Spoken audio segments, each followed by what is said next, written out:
하나님 말씀 함께 나누겠습니다.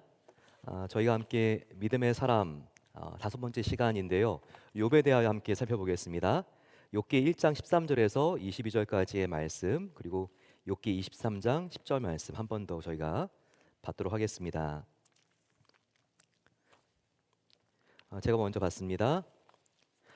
하루는 욥의 자녀들이 그 맏아들의 집에서 음식을 먹으며 포도주를 마실 때에 사환이 욥에게 와서 이르되 소는 밭을 갈고 나귀는 그 곁에서 풀을 먹는데 스바 사람이 갑자기 이르러 그들을 빼앗고 칼로 종들을 죽였나이다. 나만 홀로 피하였으므로 주인께 아뢰러 왔나이다. 그가 아직 말하는 동안에 또한 한 사람이 와서 아뢰되 하나님의 불이 하늘에서 떨어져서 양과 종들을 살라 버렸나이다. 나만 홀로 피하였으므로 주인께 아뢰러 왔나이다. 그가 아직 말하는 동안에 또 한 사람이 와서 아뢰되 갈대아 사람이 새 무리를 지어 갑자기 낙타에게 달려들어 그것을 빼앗으며 칼로 종들을 죽였나이다. 나만 홀로 피하였으므로 주인께 아뢰러 왔나이다. 그가 아직 말하는 동안에 또 한 사람이 와서 아뢰되 주인의 자녀들이 그들의 맏아들의 집에서 음식을 먹으며 포도주를 마시는데 거친 들에서 큰 바람이 와서 집 내 모퉁이를 치매 그 청년들 위에 무너짐으로 그들이 죽었나이다. 나만 홀로 피하였으므로 주인께 아뢰러 왔나이다 한지라. 욥이 일어나 겉옷을 찢고 머리털을 밀고 땅에 엎드려 예배하며 이르되 내가 모태에서 알몸으로 나와 싸운즉 또한 알몸이 그리로 돌아가올지라. 주신 이도 여호와시요 거두신 이도 여호와시오니 여호와의 이름이 찬송을 받으실지니이다 하고 이 모든 일에 욥이 범죄하지 아니하고 하나님을 향하여 원망하지도 아니하였더라. 아멘. 23장 10절 말씀입니다. 시작. 그러나 내가 가는 길을 그가 아시나니 그가 나를 단련하신 후에는 내가 순금같이 되어 나오리이다. 아멘. 말씀을 나누기 전에 지난 시간에 저희 지금 한 주 동안 교회에서 여러 참 귀한 사역들이 있었습니다. 잠깐 나누고 하나님 말씀 함께 나누겠습니다. 먼저 오늘은 7월의 마지막 주일이기 때문에 친교로 우리가 국수를 함께 나눕니다. 오늘 예배 마치고 함께 또 이렇게 은혜 채플에서 또 비전 채플 어르신들 같이 이렇게 나누시면서 저희 이렇게 교제하고 국수 먹는 시간 갖도록 하겠습니다. 지난주는 유치부 여름성경학교 BBS가 있었습니다. 교사, 학부모, 어린이들 모두가 하나가 되어서 복음을 나누는 천국잔치였는데요. 수고해 주시고 기도해 주신 분들께 감사드립니다. 한국에는 우리 중고등부 학생들 6명이 에스마야라고 하는 한국의 농어촌 지금 영어 캠프를 통해서 복음을 전하는 일에 지금 이렇게 6명이 나가 있습니다. 한국 처음 가보던 저희 교회 아이들도 이렇게 상당수 있는데요. 지금 파견된 지역이 진도 또 이렇게 완도, 네 지금 보게 되면 여수도 있고 영월도 있습니다. 네, 이렇게 처음 가봤기 때문에 생소한데 벌써 뭐 진도 아리랑 진돗개 네 하지만 우리 학생들이 영어로 이렇게 캠프를 하기 때문에 굉장히 많은 주위에 있는 한국에 있는 어린이들이 모여듭니다. 그리고 또 이렇게 복음을 전하는데요. 앞으로 이제 한 주 정도 더 남았는데 복음이 이렇게 잘 이렇게 흘러갈 수 있도록 한 명 한 명 아이들의 건강을 위해서 기도해 주시면 감사하겠습니다. 어제 토요일은요. 저희 다운타운에 나가서 홈리스들을 전도하고 또 복음을 나누는 사역을 했습니다. 우리 지금 어린 아이들로부터 또 시니어 분들에 이르기까지 함께 나가서 다운타운에서 찬양하고 또 홈리스들 만나면 기도해주고 샌드위치를 이렇게 전달하고 그리고 또 다음 페이지 보시게 되면 색소폰으로 연주도 해주고 이런 귀한 시간들을 가졌습니다. 함께 사역하신 모든 귀한 성도님들 그리고 또 기도해 주신 우리 모든 분들께 감사드립니다. 그리고 이제 8월 달 9일에는요 다음 달인데 저희 교회에서 아프가니스탄 난민들을 초청해서 함께 관계 전도를 통해서 복음을 전하는 그런 시도를 합니다. 이 작년의 모습인데요. 포틀랜드 지역에는 각 나라에 많은 난민들이 와 있는데 최근에 이렇게 탈레반에 의해서 사회주의가 된 지금 이 아프가니스탄 난민들이 많이 들어와 있습니다. 저희들이 초청해서 교회에서 안내와 또 미술과 크래프트와 레크레이션, 태권도를 통해서 저희들이 함께 친해지고 또 하나님의 사랑을 전하고 있습니다. 그래서 예, 지금 모든 발란티어가 다 필요한데요. 안내나 크래프트 또 레크레이션 등에 함께 하실 분들 예, 지금 이렇게 모집하고 있습니다. 예, 김영희 집사님께 말씀해 주시면 함께 참여할 수 있습니다. 그리고 이번 주에 초동부 여름 성경학교가 화요일부터 토요일까지 진행이 됩니다. 함께 기도해 주시고요. 그리고 그 다음 주는 중고등부 리트릿이 진행이 되는데 이번에 선생님들 포함해서 학생들 100여 명이 신청을 했습니다. 예, 그래서 셀렘에서 있는 수련회 이렇게 큰 은혜 받을 수 있도록 같이 기도해 주시면 좋을 것 같습니다. 그리고 오늘 주보에 뭔가가 있죠. 28개의 말씀이 그 안에 적혀져 있습니다. 이것은 다른 말씀이 아니라 주보에 우리가 매주 암송하기로 했던 말씀이 상반기가 지금 지났기 때문에 1월부터 7월 달까지 28개입니다. 그래서 8월 마지막 주일에는 교회에서 성경 암송 대회가 있습니다. 함께 28개 암송하신 분들 저희 교회 이렇게 참 좋은 멋진 시상이 있으니까요. 이렇게 함께 암송해 주시고 저희들이 이 말씀을 지금 교회 로비나 화장실 앞에 다 볼 수 있습니다. 매주 하나씩 암송하고 있는데요. 예, 오늘은 욥기 23장 10절 말씀이죠. 본문을 읽었지만 다시 한번 우리 이 암송 말씀 28개 마지막 절 말씀인데요. 오늘 7월 마지막 주일이니까 같이 한번 읽겠습니다. 시작. 그러나 내가 가는 길을 그가 아시나니 그가 나를 단련하신 후에는 내가 순금같이 되어 나오리라. 욥기 23장 10절 말씀입니다. 그리고 오늘의 함께 우리가 나눔 질문이 있습니다. 설교를 마치면 오늘 설교를 통해서 우리가 배웠던 은혜를 함께 나누는 시간인데요. 오늘 친교하고 국수 함께 나누면서도 우리가 이 나눔 질문할 수 있습니다. 자, 오늘은 어떤 나눔 질문입니까?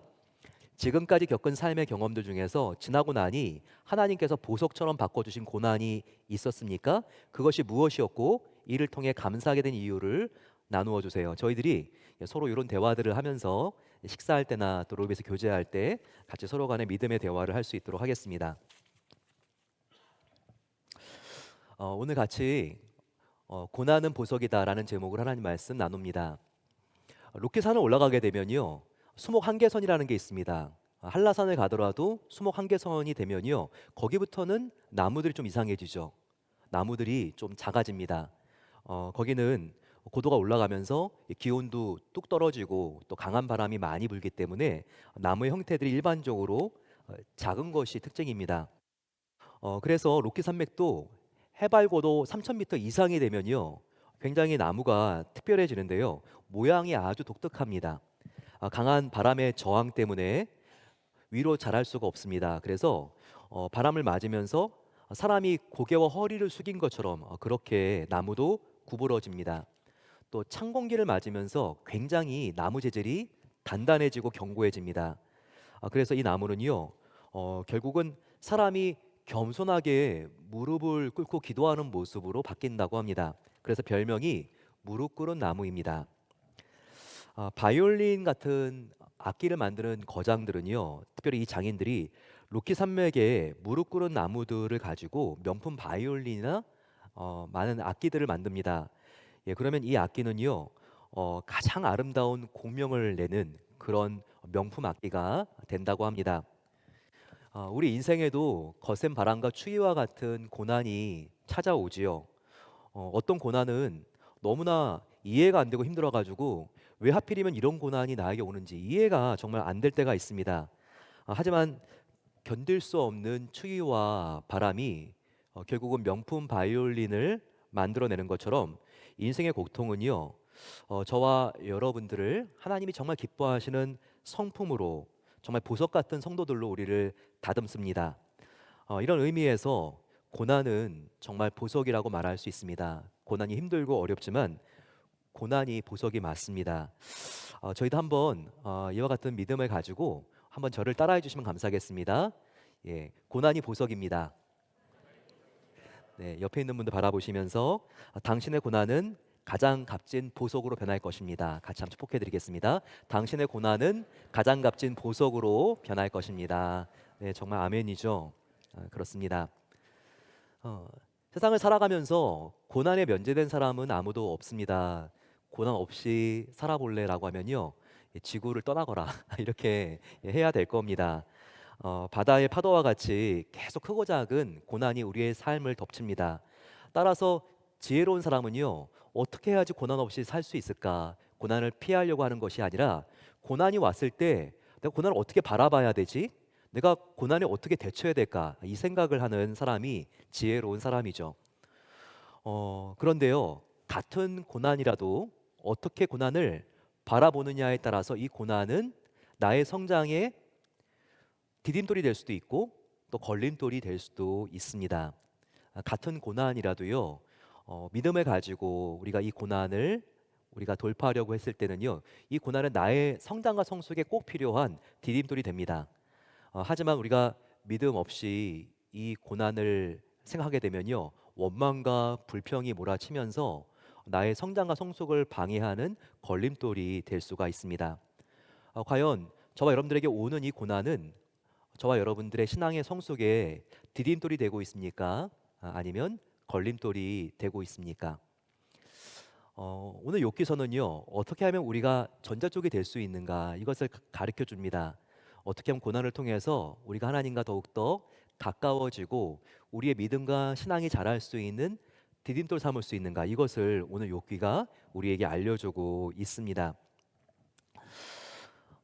일상 사람 중에서 욥같이 한 시간 한 장소에 모든 것을 한꺼번에 잃어버린 사람이 있을까요? 없을 것 같습니다. 욥은요 한순간에 모든 재산을 잃어버렸죠. 저희들이 함께 오늘 읽었지만 도적들이 와서 모든 소유, 가축, 종들, 재물과 그리고 모든 필요한 소유물들을 약탈해 갔습니다. 이만큼 재산을 모으는데 얼마나 많은 시간이 정말 공이 들었을까요? 한꺼번에 이 재산이 다 사라졌다는 사실에 얼마나 욥은 망연자실할 수밖에 없었을까요? 곧이어 도저히 감당할 수 없는 또 하나의 아주 비극적인 소식이 전해집니다. 욥의 10명이나 되는 모든 자녀들이 다 죽었다는 소식이었습니다. 그들이 같은 장소에 있었는데 갑자기 허리케인 같은 큰 토네이도 같은 강풍이 몰아치더니 그 집이 무너져 내려서 10명의 아들과 딸들이 다 몰살되고 말았습니다. 자녀는 평생 죽었을 때 가슴에 묻는다고 하죠. 얼마나 정말 욥이 힘들고 어려웠을까요? 그뿐 아닙니다. 건강을 잃었습니다. 욥은 온몸에 정수리부터 발끝까지 종기가 생깁니다. 질그릇을 깨트려서 그릇 조각을 가지고 몸을 막 빡빡 긁어요. 피가 나고 진물이 나지만 가려워서 어쩔 수가 없었습니다. 이렇게 건강마저도 위기의 상황 속에 놓이게 됩니다. 마지막 남은 것은 아내였습니다. 참 힘들고 어려울 때 그래도 가까이에 배우자가 있으면 큰 힘이 되죠. 하지만 욥의 아내는 그러지 못했습니다. 오히려 남편 욥에게 이 지경이 되었으면 너가 믿는 하나님 그냥 욕해버리고 자살해버려 이와 같은 입에 담을 수도 없는 막말을 남기고 떠나버렸습니다. 정말 욥은요 인간이 당할 수 있는 고난을 한꺼번에 다 당했죠. 인생에서 가장 소중한 가족, 건강, 재산 다 잃어버렸습니다. 정말 생명을 제외한 모든 것을 한꺼번에 잃어버렸습니다. 누구든지 이 상황에 놓이게 된다면요 빨리 죽고 싶은 마음밖에는 없을 것입니다. 욥의 고난을 보면서 어떤 생각이 듭니까? 한번 나의 고난과 욥의 고난을 비교해 보고 싶은 마음이 지금 들진 않습니까? 요즘 가족들 중에 유난히 어려운 분들이 있습니까? 직장과 비즈니스가 정말 어느 때보다 불안한 상태입니까? 건강에 치명적인 위기가 지금 느껴지는 시간은 아닙니까? 하지만 욥의 고난을 한번 보면요, 그래도 그렇지. 내 처제가 아무리 힘들어 보여도 욥보다는 낫네. 정말 이런 생각이 드실 수가 있습니다. 이렇게 고난이 힘들고 어렵지만요, 욥과 같이 나보다 더 큰 고난과 치열하게 싸우고 있는 사람을 보게 되면요, 나름대로 우리가 위로를 받을 수가 있습니다. 제가 한국에 있을 때 성남에 좀 산 적이 있었는데요, 모란시장이 가까이 있었습니다. 참 그때도 목회를 하고 있을 때라 가지고 관계가 힘들고 어려울 때가 있었는데요. 이렇게 좀 우울하고 힘들고 어려우면 저는 시장에 나갔습니다. 예, 그러면 그때가 이제 80년대 후반, 90년대 초였는데요. 아직까지 장애인들이 참 많았습니다, 시장에. 그래서 정말 예, 수레 니어가에다가 타이어 대고 이렇게 질질 정말 끌면서 얼마나 정말 목소리를 높여가면서 수세미 하나를 팔려고 하는지. 그런데 그분이 밤이 되면요, 그분들이요 모여서 비닐하우스 같은 데서 그 안에서도 이제 신앙이 있는 분들이 모였겠죠. 함께 그들이 예배를 드리는 모습을 볼 수가 있었습니다. 그런데 그 비닐하우스 교회 가게 되면요, 겨울이 돼도 정말 너무나 많은 사람들이 함께 모여서 전심으로 찬양하기 때문에 눈도 안 보이는 사람도 있고 손과 발이 없는 사람도 있지만 그분들이 얼마나 뜨겁게 찬양하는지 안경에 정말 이렇게 김이 서려 있을 정도였는데요. 거기서 함께 뜨겁게 찬양을 하고 돌아오면요, 굉장히 저의 마음이, 야, 이렇게 힘들고 어려운 분들도 전심으로 이렇게 기쁨으로 찬양하는데 나도 이 어려움을 이겨야지, 항상 이런 마음이 생겼습니다. 정말 맞습니다. 나보다 더 힘든 사람이, 욕과 같은 사람이 하나님과 함께 고난을 이겨내는 모습을 보게 되면요, 그 안에 소망이 발견됩니다. 저와 여러분들, 우리가 비교할 수 없는 시련을 당한 욥이 하나님과 함께 그 앞에 있는 고난을 이겨냈다면 우리도 믿음으로 지금 내 앞에 있는 고난을 이길 수 있는 것입니다. 꼭 힘내시기를 소망합니다. 욥의 경우에서 알 수 있는 것처럼 고난은요, 예고 없이 찾아온다는 게 이게 참 어려운 특징이에요.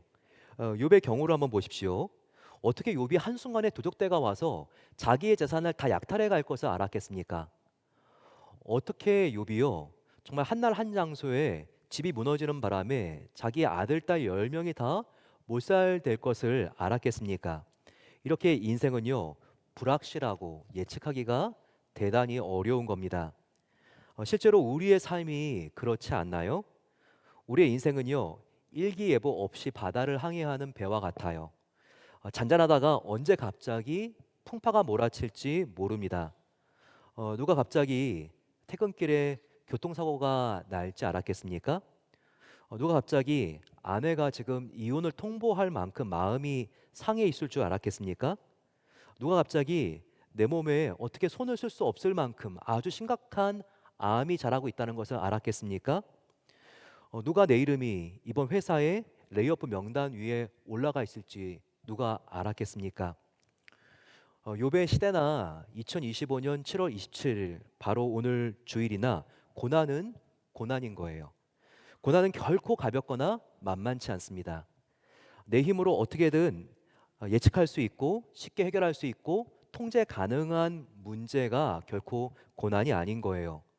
그럴 수 없는 고난이 실제 우리의 삶에 반드시 몰아닥친다는 겁니다.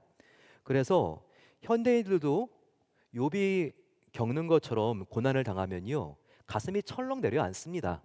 염려와 근심과 공포에 사로잡힌 나머지 잠이 오지 않고 밥이 넘어가지 않아요. 정말 삶을 포기하고 싶은 마음까지 드는 것이 고난입니다. 하지만 다른 어떤 이유보다도 욥이 가장 힘들었던 이유는 따로 있었습니다.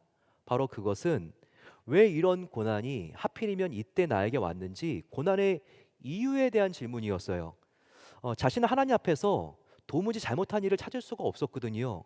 정말 자기는 나름대로 최선을 다해서 의롭게 살려고 노력했거든요. 그런데 왜 이런 일이 나에게 생겼는지 도무지 이해가 되지 않는 겁니다. 실제로 성경은요, 욥이 그 당시에 굉장한 의인이었다고 평가하고 있어요. 욥기 1장 8절만 보더라도 이와 같은 하나님의 욥에 대한 평가가 나옵니다. 보실까요? 1장 8절입니다. 여호와께서 사탄에게 이르시되 너가 내 종 욥을 주의하여 보았느냐? 그와 같이 온전하고 정직하여 하나님을 경외하며 악에서 떠난 자는 세상에 없느니라. 욥처럼 악에서 떠난 선한 사람, 의로운 사람이 찾아볼 수가 없다는 겁니다. 이게 하나님의 마음이었어요.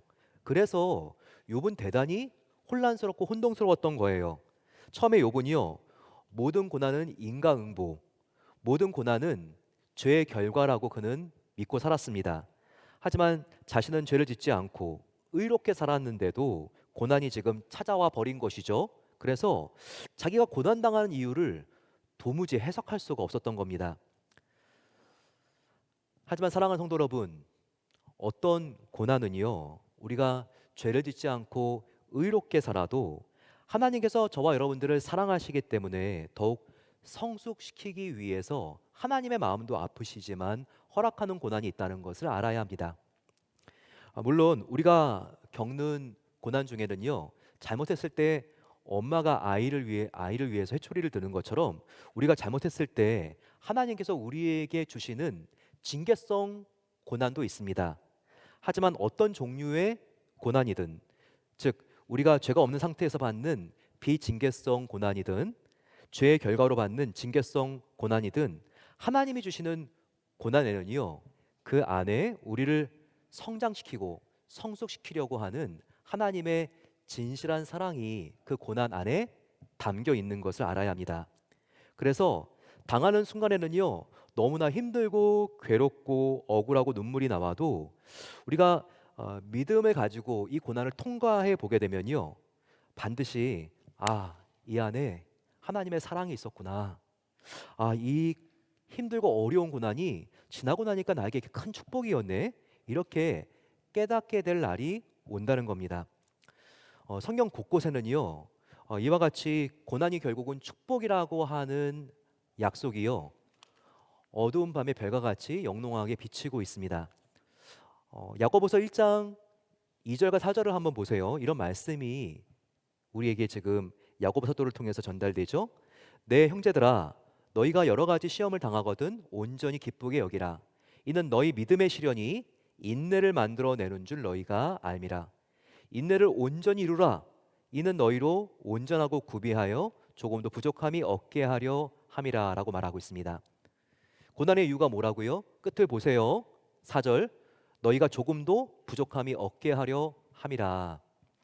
이것은 물질적인 넉넉함을 말하는 게 아니라 바로 영적인 부족함이 없는 상태, 바로 예수님의 성품과 형상을 빼어 닮은 바로 그와 같은 모습으로 고난이 우리를 인도해 준다. 바로 이것을 우리에게 약속하고 있는 겁니다. 또 야고보서 1장 12절도 고난이 우리에게 주는 축복을 우리에게 노래하고 있습니다. 시험을 참는 자는 복이 있나니 이는 시련을 견디어낸 자가 주께서 자기를 사랑하는 자들에게 약속하신 생명의 면류관을 얻을 것이기 때문이라 라고 말하고 있습니다. 고난을 믿음으로 통과했을 때 결국 무엇이 주어진다고요? 생명의 면류관. 이것은요, 순수한 믿음을 우리에게 비유하고 있습니다. 보석 같은 생명의 면류관 같은 믿음을 우리가 고난을 정말 하나님을 바라보고 통과했을 때 우리에게 하나님께서 주신다는 겁니다. 고난이라고 하는 용광로는요, 성도의 믿음을 아주 순수하게 연단시킵니다. 용광로가 뜨거워지면요, 금은 14K, 18K 계속해서 그 순도가 올라갑니다.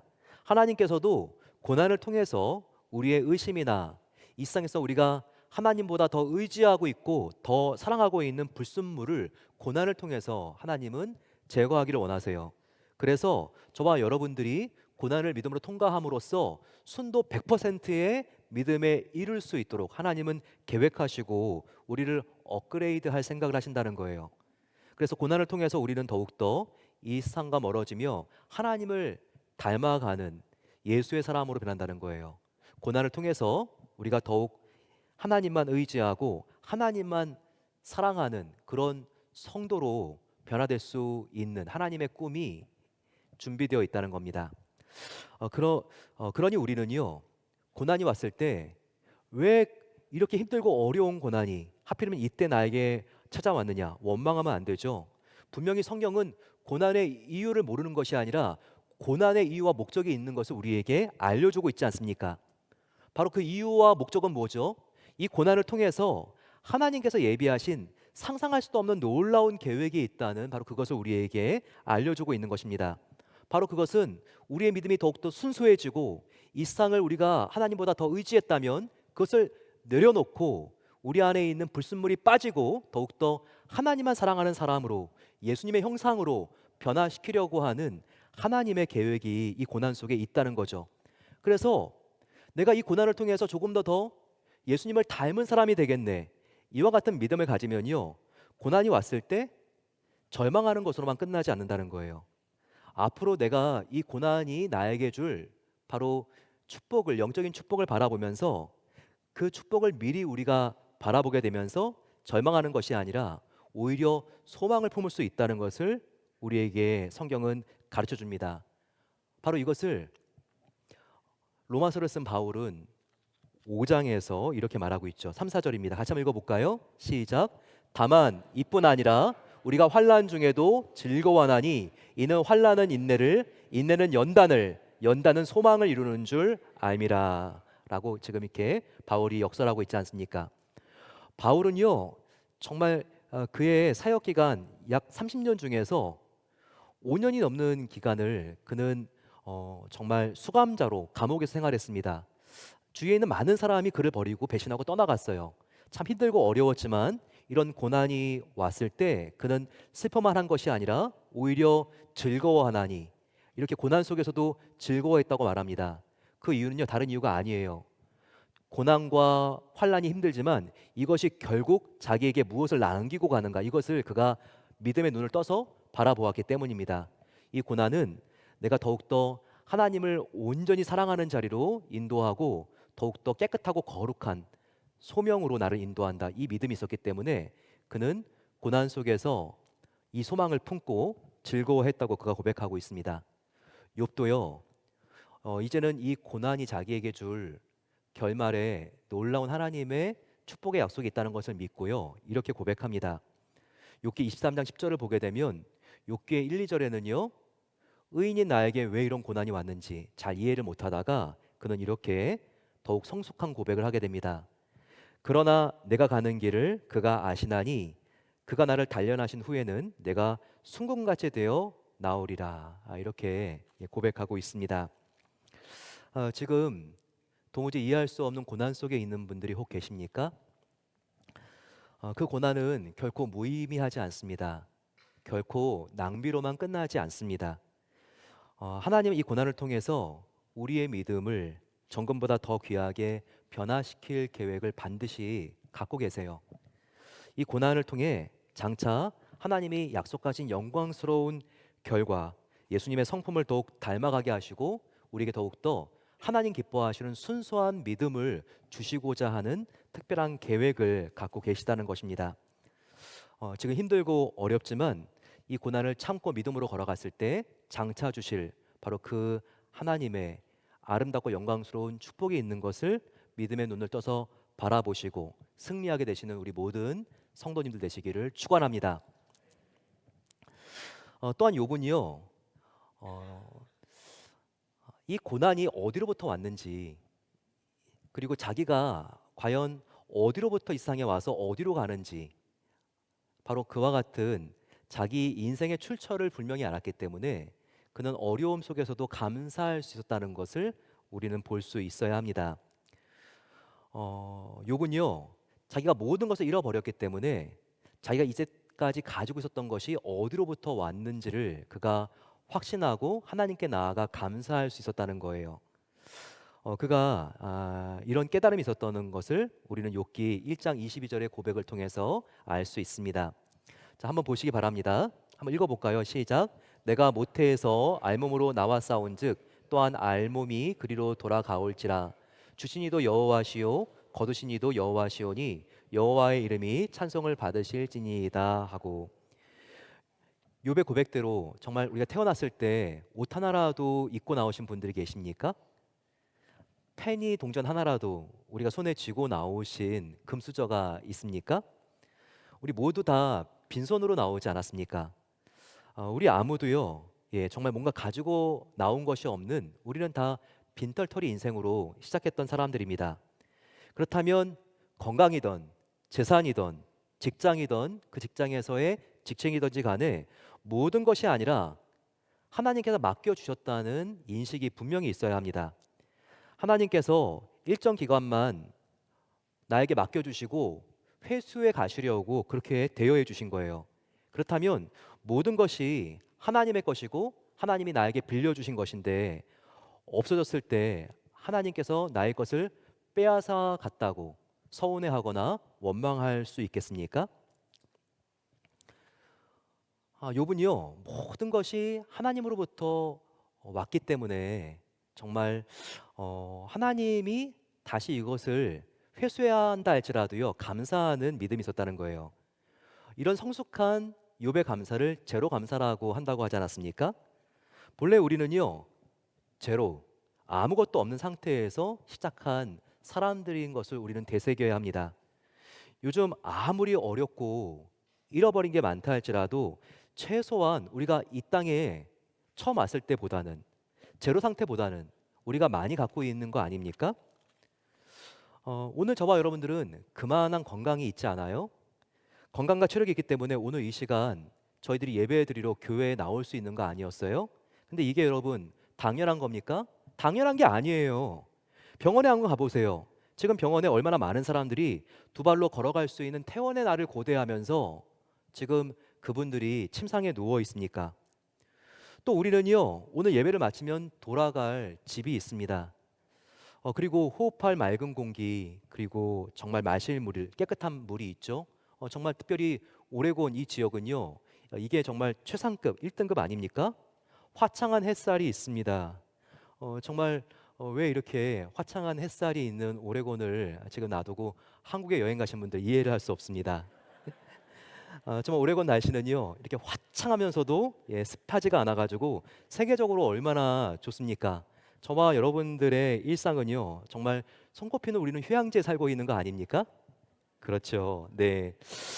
무엇보다 저와 여러분들은요, 정말 저와 여러분들의 아버지는요, 천지를 창조하시고 나를 위해서 하나밖에 없는 독생자를 아낌없이 내어주신 사랑의 하나님이십니다. 그분이 내 안에 성령으로 지금도 살아계십니다. 그리고 영생과 나의 본향인 천국이 이미 약속되어 있지 않습니까? 얼마나 감사한 게 이미 우리한테 많습니까? 우리는요, 자꾸 남이 가진 복을 세워보면서 우리 인생 낭비하지 말아야 돼요. 이미 내 안에 세워보게 되면 얼마나 이미 받은 복들이 많이 있습니까? 정말 내 안에 있는 가장 중요한 복은 내가 이미 다 가지고 있네. 이것을 볼 수 있는 안목이 필요하다는 거니까, 필요한다는 겁니다. 여러분, 저와 함께 한번 좀 따라해 보시면 좋겠는데요. 이렇게 말씀해 보세요. 나는 이미 받을 복 다 받은 사람입니다. 옆에 있는 분들 바라보시면서요. 당신은 이미 받을 복 다 받은 사람이에요. 같이 한번 축복해 드리겠습니다. 당신은 이미 받을 복 다 받은 사람들이에요. 그러니 복이 없다고 제발 말하지 마세요. 나는 왜 이렇게 복 없는 인생이지? 그런 말씀하시면 안 돼요. 영생, 천국 이미 중요한 복 다 받았습니다. 그러면요 이미 받을 복 다 받았기 때문에 나의 남은 인생은요 그거는요 이미 나는 원금은 다 받았고 나머지는 보너스라는 것을 알아야 합니다. 이런 마음을 가질 때 우리는요 뭔가 나의 소유가 조금 줄어든 것 같아도 좀 이렇게 이전보다 내가 좀 이렇게 내가 작아진 것 같아도 절망하는 것이 아니라 하나님께 욕과 같이 감사할 수 있다는 겁니다. 오늘 욥기는요 후반부에 가면 갈수록 진정한 하나님이 우리에게 주시는 축복은 특별히 우리가 믿음을 붙잡고 고난을 돌파하며 나갈 때 하나님이 우리에게 주시는 놀라운 축복은 소유의 축복이 아니라 존재의 축복이다. 이것을 우리에게 알려주고 있습니다. 욥이 믿음으로 이 고난을 돌파해 나갈 때요 결말로 갈수록 놀라운 회복이 일어납니다. 그런데 이 부분을 잘 봐야 돼요. 이 회복은요 결코 기복신앙 그리고 물질적인 회복을 의미하지 않습니다. 지금 보게 되면요 얼핏 보기에는 이 회복이 굉장히 물질적인 회복처럼 보여요. 특별히 42장 12절을 보면 그렇습니다. 보게 되면 하나님께서 욥의 말년에 욥에게 처음보다 더 큰 축복을 주시니라고 기록되어 있습니다. 그 뒤에 이제 어떤 회복이 있는지가 설명되어 있어요. 욥에게 재산을 하나님께서 더블 2배를 더 주십니다. 전보다 더 착하고 아름답고 멋진 자녀 10명을 더 낳게 해 주십니다. 하지만 여기서 강조하고 있는 것이 물질적인 축복이 아니라는 것을 우리가 주의해야 돼요. 우리가 고난을 믿음으로 통과할 때 얻게 되는 것은요 소유적인 축복이 아니라 영적인 존재적인 축복이라는 것을 우리가 알아야 한다는 겁니다. 물론 하나님의 회복 중에는요 소유적인 축복, 재산이 불어나고 사회적인 지위가 높아지는 축복도 물론 있습니다. 하지만 이거와 비교가 되지 않은 축복 중의 축복은요 존재적인 축복, 내가 얼마나 하나님께 사랑받는 자녀인 줄을 알고 더욱더 하나님을 전심으로 사랑하게 되는 바로 그 상태, 바로 이것이 하나님이 주시는 가장 귀한 축복인 것을 믿게 되시기를 소망합니다. 정말 이런 축복을 받고 있어요. 물질적인 회복뿐만 아니라 이런 영적인 전인적인 회복, 소유적인 축복을 넘어서 정말 이 욥은요 하나님 앞에 존재적인 축복을 받고 있습니다. 그는 이 고난이 있기 전에는요 하나님을 그냥 지식적으로 알았어요. 간접적으로 알았어요. 하지만 이 고난을 통과하면서 그는 하나님과 정말 진정한 인격적인 교제, 정말 1대1에 그는요 하나님과 독대하여 만나는 진정한 사귐을, 인격적인 사귐을 경험하게 됩니다. 바로 이것이 욥기 42장 5절의 고백 아니겠어요? 욥이 말합니다. 내가 주께 대하여 과거에는 귀로 듣기만 하였사오나 이제는 눈으로 주를 배움나이다라고 말하고 있습니다. 고난을 겪기 전에는요 우리가 하나님에 대해서 know about God, 지식적으로 간접적으로 하나님을 우리가 알게 됩니다. 하지만 고난을 통과하면서 우리가 더욱더 하나님을 바짝 의지하고 그분과 더욱더 친밀한 교제를 나누게 되면요 비로소 우리는 knowing God, 하나님 그분 자체를 알게 된다는 겁니다. 따라서 고난은요 정말 우리가 인격적으로 하나님을 진짜 만나게 할 수 있는 가장 중요한 신비로운 비밀 통로라는 것을 우리가 알아야 합니다. 그리고 고난에 엄청난 축복이 있는데요. 그것은요 고난을 믿음으로 통과하면서 우리는요 진짜와 가짜를 구별하는 법을 알게 된다는 겁니다. 사도 바울도 고난을 통과하면서 진짜와 가짜를 구별할 수 있는 분별력이 생겼어요. 이것을 고린도후서 4장 18절은 이렇게 말하고 있습니다. 바울이 외칩니다. 우리가 주목하는 것은 보이는 것이 아니요 보이지 않는 것이니 보이는 것은 잠깐이요 보이지 않는 것이 영원함이라. 예, 이제 진짜와 가짜를 구별할 수 있었다는 거예요. 사도 바울 정말 보이는 것, 이것은 가짜다. 언젠가는 풀과 꽃과 같이 다 사라지는 것이다. 시드는 것이다. 이것을 그는 볼 수가 있었고요.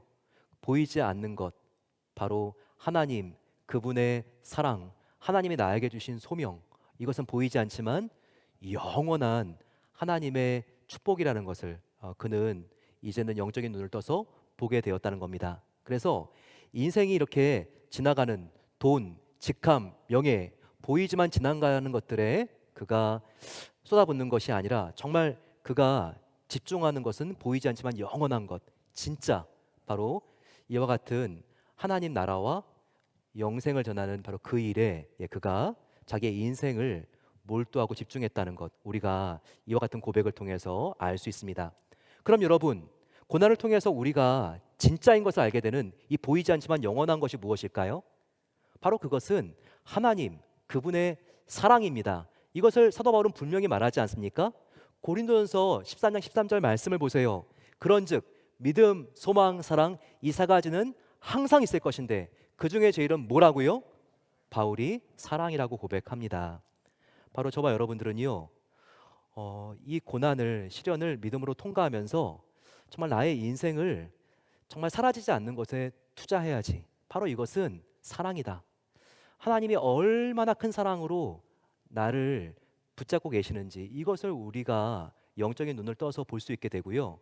이 고난을 통과하면서 내가 남은 인생 하나님을 전심으로 더욱 사랑하고 그리고 내 이웃을 내 몸과 같이 사랑하는 이 일이 영원한 일이다. 우리가 이런 정말 가짜에서 진짜가 무엇인지를 우리가 눈뜨게 된다는 것입니다. 최근에 저는요 참 이렇게 좀 신비로운 경험을 했습니다. 이렇게 카페 커피숍 미니스트리를 한번 해봤는데요. 이게 무슨 말인가 좀 의아하신 분들 계시겠지만 저는 이렇게 좀 여름이 되면요 목요일 금요일 이럴 때 한 2시간 정도 이렇게 성도님들이 잘 찾아올 것 같지 않은 그런 커피숍 카페에 이렇게 가서요 이렇게 설교, 그 주일 설교를 이렇게 집중해서 제가 타이핑을 합니다. 혹시 여러분 이렇게 커피를 마시러 들어왔는데 제가 있으면요 말 시키지 마시고 그냥 설교 준비하고 있구나 이렇게 생각하시고 그래도 뭐 이렇게 냉커피 하나 이렇게 거기 놔두고 가시면요 제가 사양하지는 않습니다. 근데 참 교회에서 한번 대화를 좀 나누고 그리고 또 이렇게 만약에 원하시면 신방도 가고 싶은 가정들이 있었어요. 예, 근데 혹시라도 좀 부담이 될까 봐 그런 말은 이렇게 꺼내지 못했는데 그런 분들을 하나님께서 이렇게 카페로 이렇게 오게 하셨습니다. 한 달 전이었는데요. 그 시간은 정말 네, 이렇게 아무도 이 카페에 오지 않을 그러한 시간이었어요. 정말 애매한 시간, 한 10시 반 정도? 또 이렇게 많이 이렇게 붐비는 그런 커피숍도 아니니까. 예, 그런데요. 예, 그런 가정 중에 한 가정을 하나님께서 예, 그곳에 이렇게 보내주셨습니다. 예, 제가 있는 것을 알고 얼마나 그분이 깜짝 놀라시던지. 근데 예, 자녀들 3명을 다 데리고 오셨어요. 예, 이사를 곧 가야 되는 가정이었는데 이삿짐을 다 싸놓고 이제는 보니까 이제 숟가락도 없는지 예, 아침을 먹으러 이제 카페로 오신 것 같았어요. 그러면서 이제 서로 대화를 나누고 그리고 이사 갔을 때 정말 좀 마음속에 걱정이 되는 부분들 이제 새로운 직장의 적응이라든지 새로운 교회를 찾는 부분들 함께 신앙적인 대화를 이렇게 또 나누고 간절히 그 아이들 이렇게 3명인데 손을 붙잡고 함께 기도하는 시간이 있었습니다. 그리고 지난 목요일 날도 참 특별한 일이 있었어요. 참 이렇게 꼭 만나서 함께 좀 교제를 하고 기도해주고 싶은 한 부부가 있었는데요. 제가 그날은 정말 설교에 집중해야지 그래서 정말 아무도 찾아올 것 같지 않은 커피숍으로 갔습니다. 예, 스카이라인 가면 공동묘지가 있거든요. 예, 거기서 조금 떨어진 커피숍이 있는데 거기에 이렇게 제가 가서 또 설교 준비를 하고 있었는데 이 부부가 들어오는 거예요. 예, 제가 너무나 놀랐습니다. 네, 너무나 정말 제가 같이 기도하고 싶은 부부였거든요. 짧은 시간이었지만 함께 대화를 나눈 과정 속에서 정말 이 부부가 예, 진로를 위해서 특별히 영주권이 나와야 되는데 이 영주권이 나오지 않는 부분 때문에 참 마음속에 참 많은 어려움과 기도 제목이 있는 것을 알게 되었습니다.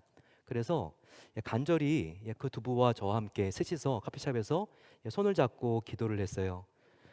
정말 얼마나 눈물이 나오는지 이 두 부부도 정말 눈물을 흘리면서 함께 기도를 했습니다. 근데 참 감사한 게요. 예, 지난 목요일 날 만났는데 예, 이번 화요일 날 저한테 연락이 왔어요. 카톡 연락이 왔는데 목사님 영주권이 나왔어요. 예, 이런 고백을 하는 것이었어요. 여러분 영주권 안 되는 사람마다 여러분 다 찾아오지 마십시오. 저한테는 그런 능력이 없습니다. 네, 가만히 생각해 봤어요. 어떻게 하나님께서 이 타이밍에 하나님께서 영주권을 이 부부에게 주셨을까? 네, 제가 기도했다고 예, 안 나오는 영주권이 갑자기 나왔겠습니까? 그건 아닌 것 같아요. 목요일 날 기도했는데 갑자기 이민국 직원이 여기 신청서 하나 떨어져 있었네. 네, 이렇게 딱 그 시간에 이렇게 확인을 하면서 이거 고성 메일로 붙여야 되겠다. 예, 그래서 예, 지난 뭐 월요일이나 화요일날 도착했겠습니까? 그게 아니었겠죠. 이미 이 영주권은요 하나님의 계획 속에 그때 나오게 되어 있었던 거예요. 하나님께서 더하신 게 있다면요, 예, 부족하지만 예, 목사의 기도를 먼저 받고 그리고 이 영주권을 받게 하시려는 게 하나님의 계획이었겠죠. 하나님이 왜 이렇게 목사의 기도를 받고 영주권을 받게 하시려는 그런 타임라인을 짜셨을까요? 그분들에게 잊지 마라. 이것을 준 것은 나 여호와 하나님이다. 하나님이 이것을 더 리마인드하게 하시려고 그런 게 아니었을까요? 그리고요, 저는 기도하면서 느꼈어요. 그리고 기도 응답이 되었다는 영주권이 나왔다는 소식을 듣고 정말 느꼈어요. 이 기도를 통해서 하나님께서 얼마나 이 두 부부를 하나님이 사랑하시는지 이것을 하나님께서 느끼기를 원하셨구나. 저는 정말 부족했지만 정말 하나님 앞에 얼마나 하나님께서 이 두 부부를 사랑하시는지 리마인드를 해줄 수 있는 작은 통로로 사용되었다는 것이 너무나 감사하고 너무나 감격스러웠어요. 여러분 정말 그렇습니다. 고난은요 진짜 중요한 것과 가짜가 무엇인지를 우리에게 구별할 수 있도록 그렇게 우리를 만들어줘요. 고난 없이 모든 일이 다 잘 풀리면요 여러분 하나님이 이것을 해주셨다는 거 우리가 알 수 있을까요? 고난 없이 기도 없이 다 모든 것들이 척척 풀리면요 하나님이 나를 이렇게 사랑하신다는 거 과연 저와 여러분들이 알 수 있을까요? 아닐 거예요. 정말 지연이 되기 때문에 하나님의 마음도 또 우리의 마음도 너무나 아프고 어렵지만 하나님은 이 과정 때로는 그 길이 막히게 하심으로써 또 지연되게 하심으로써 때로는 힘들지만 거절되게 하심으로써 하나님은요 하나님의 살아계심과 하나님의 사랑을 저와 여러분들에게 더 알리기를 원하시는 것입니다. 오늘 기도하신 안수 집사님께서 이렇게 기도하셨지만 요즘 포틀랜드의 경기가 참 힘들고 어렵습니다. 한번 생각해 보세요, 여러분. 정말 이 포틀랜드에는 그 업계 시총 1위 기업이 몇 년 전까지 이렇게 선두를 달리고 있었죠. 예, 그런데 몇 년 동안의 급격한 변화에 의해서요. 13만 명이나 되는 직원이 이제 연말에는 7만 5천 명까지 감원한다고 하는, 정말 지난 세 번의 큰 구조조정을 통해서 너무나 어려운 일이 있었습니다. 이게 여러분 한 회사의 문제일까요? 아니에요. 그 영향력은요. 그 주위에서 스몰 비즈니스를 하는 사람들, 또한 포틀랜드에서 학교, 또한 병원에서 일하는 모든 분들 보게 되면 정말 이 회사가 얼마나 많은 세금을 또 주정부라든지 이런 부분에 지원하고 있습니까? 이거는요, 한 오레곤, 포틀랜드, 비벌턴 지역을 넘어서 정말 이 미국 전체의 문제라고 할 수 있습니다. 누구의 책임이라고도 말할 수 없는 것 같아요. 뭐 한 명의 CEO요? 예, 뭐 그럴 수도 있겠죠. 하지만요, 시대가 바뀌고 있습니다. 이것은 몇 명의 선수들의 문제가 아니라 달리고 있는 운동장의 기울기가 달라지고 있는 거예요. 정말 너무나 중요한 시대 전환 속에 저와 여러분들이 살고 있는 거 아시죠? 보게 되면요, 전 세계 문명은 수렵 채취, 농경, 산업화, 정보화 사회, 이렇게 큰 시대 구분들이 있었습니다. 근데 지금은요, 정보화라고 하는 연결 사회에서 지금은 초지능, 초연결이라고 하는 인공지능 AI 사회로 지금 막 전환되어 들어가고 있는 거죠. 이거는요, 예, 지금 전 세계가 바뀌고 있는 것이기 때문에 누구 하나의 책임이라고 말할 수가 없습니다. 이때 우리는 어떻게 생존할 수 있을까요? 다른 방법이 아닙니다. 저와 여러분들 길과 진리이신 예수님을 따르는 이 길밖에는 없습니다. 우리가 정말 이때 우리의 위치를 분명히 하고 내가 누구인가, 이 정체성의 문제를 우리가 정확하게 짚고 정리하고 나아가야 된다는 거예요. 여러분들의 정체성은 무엇입니까? 여러분들은 어느 회사 다니고 있는데 그게 여러분들의 정체성인가요? 한국어로 말하면 삼성맨, LG맨, SK맨, 뭐 이렇게 회사가 자기의 정체성인 경우가 참 많이 있잖아요. 오레곤에 살고 있는 저와 여러분들의 정체성은 무엇입니까? 나이키맨이 나의 정체성이에요? 인텔맨이 나의 정체성이에요? 아니에요. 이렇게 계속해서 내가 나의 삶의 주인이 되면요, 환경의 변화에 따라서 나의 가치는 계속해서 오르고 내리고 계속해서 여러분 변화되고 정말 힘들고 어렵고 행복할 수 있는, 안정될 수 있는 그런 길과는요 점점 멀어질 수밖에 없어요.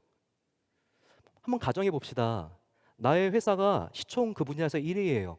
그때는요 항상 회사 갔을 때 내가 초라해 보여요. 이렇게 회사가 대단한데 나는 그렇지 못한 것 같아. 항상 이런 환경 속에는요 나를 과소평가하게 돼요.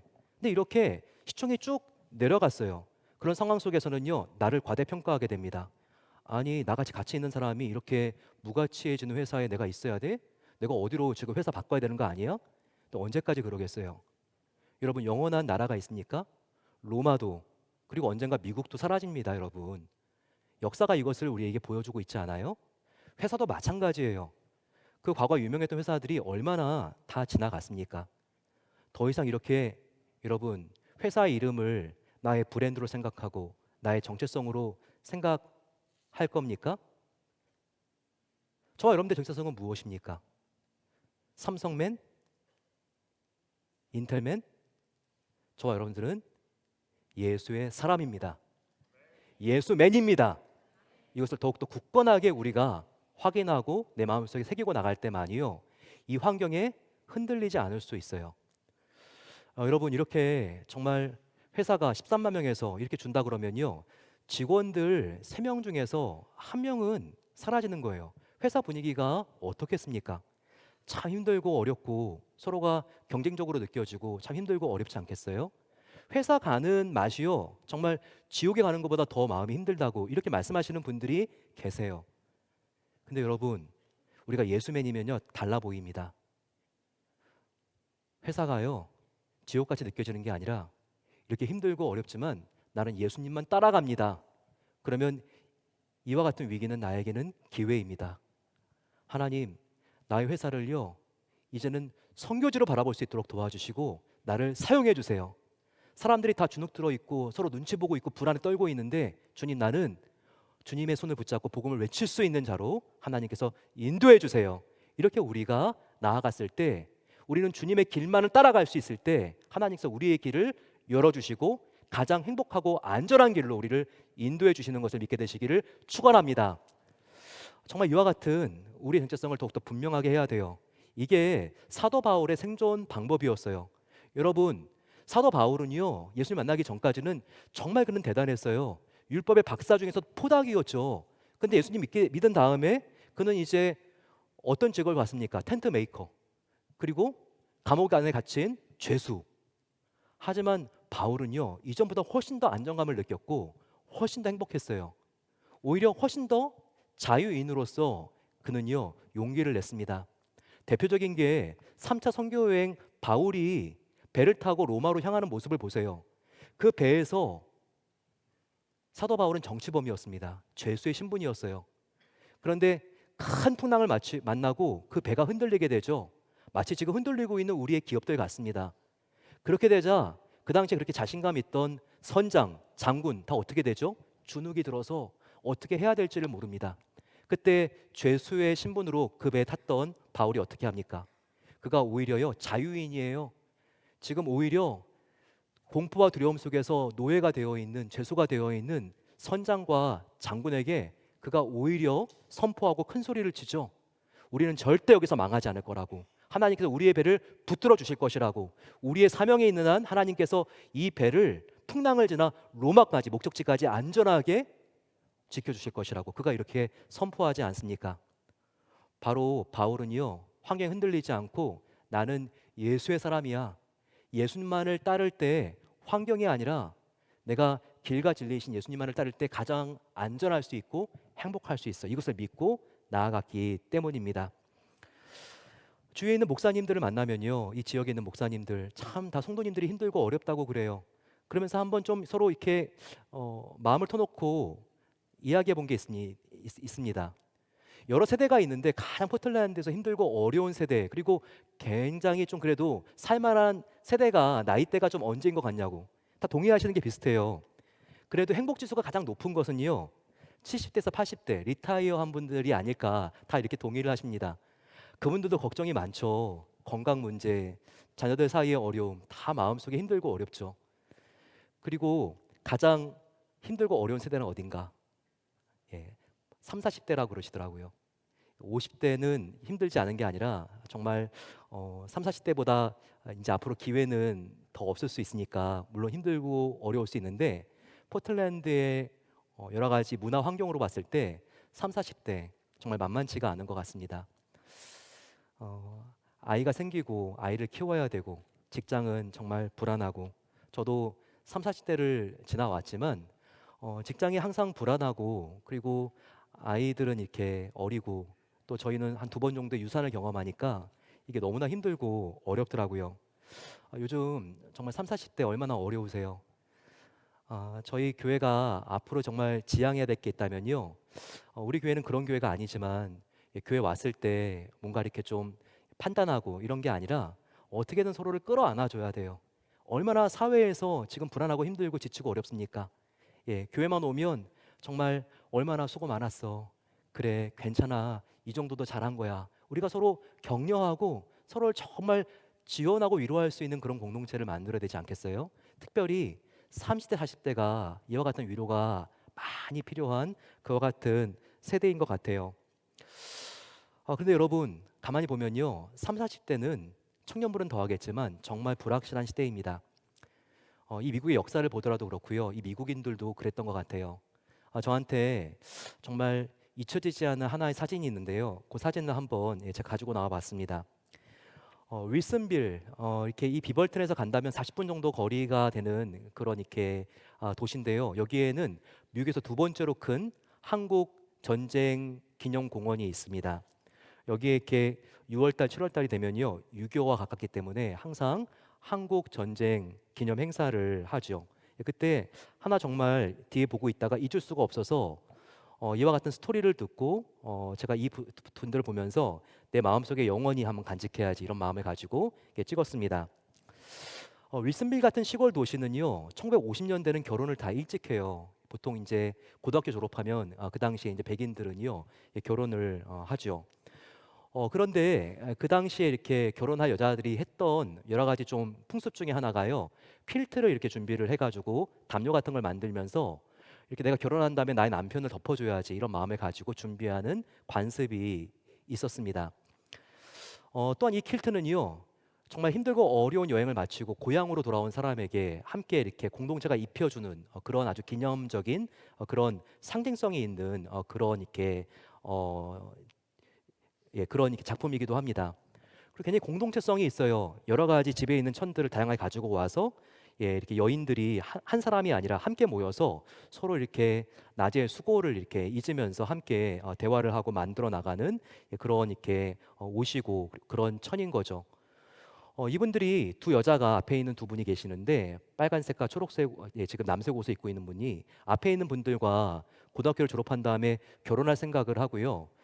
이제 남편들에게 입혀줄 남편들 사람들에게 입혀줄 이와 같은 퀼트를 서로 만들기 시작한 거예요. 그러다가 1950년 6.25 전쟁이 터지게 되었습니다. 그래서 결혼하기 전에 이 둘이 참전을 하게 된 거죠. 그리고 오레곤에서도 정말 많은 사람이 전사했어요. 그런데 이 지금 여자분들이요 앞으로 결혼할 자기의 이렇게 남편들 이 보이프렌드들이 살아오기를 그렇게 기도하면서 계속해서 정말 이 퀼트를 만든 거예요. 퀼트는 돌아왔을 때 고향으로 따뜻하게 공동체가 덮어주는 그런 의미가 있다고 했죠. 감사하게도 둘이 6.25를 마치고 전사하지 않고 윌슨빌로 돌아왔습니다. 둘은 본인들이 완성한 이 퀼트를 돌아온 두 청년에게 이렇게 덮어줬고요. 그리고 결혼을 하게 됐어요. 그리고 나서 이 퀼트를 잘 간직하기 위해서 그들이 잘 보관하고 있다가 70년이 지난 이제는 이 20대 청년들이 90살이 넘었을 때 그때 이렇게 한국전쟁 기념식에서 두 자매님이 나와서 남편들에게 이렇게 덮어주는 장면이었습니다. 이때 이분들이 신앙에 있어서 이렇게 말씀하시더라고요. 처음에 이것을 덮어줬을 때는 오레곤 고향에 온 것을 기념하기 위해서 덮어줬는데 이제는 90세가 넘다 보니까 영원한 본향인 천국에서 하나님께서 맞이해 주실 바로 그와 같은 본향으로의 귀향을 생각하면서 이 두 분에게 이것을 덮어준다고 이렇게 고백했을 때 얼마나 정말 그 의미가 와닿고 감동이 되었는지 모릅니다. 여러분, 저와 여러분들 분명히 성경에 약속하고 있습니다. 이 세상의 수고로운 여행을 다 마치고 우리가 정말 진짜 본향 이 천국으로 입성하는 날 하나님은 우리 한 명 한 명에게 예수 그리스도의 흰옷 바로 이와 같은 킬트와 비교가 되지 않는 바로 이와 같은 예수 그리스도의 옷으로 우리를 덮어준다고요. 그럴 때 저와 여러분들의 이해되지 않은 모든 고통은 다 위로받고 다 치유받고 회복될 줄로 믿습니다. 저와 여러분들 함께 정말 고난을 통과하면서 진짜가 무엇인지 가짜가 무엇인지를 분별할 수 있기를 소망합니다. 이 세상은요 나그네 길이에요. 이 세상은 본향이 아니기 때문에 인생 자체가 다 지나가는 나그네 길입니다. 우리가 이 세상에 미련 두지 않고 영원한 천국 우리의 본향 진짜 바로 이와 같은 하나님의 사랑과 주님의 사랑을 나누는 일에 더욱더 우리가 집중함으로써 정말 이 고난이 축복이 되는 고난이 보석이 되는 그 은혜가 함께 하시기를 간절히 소망합니다.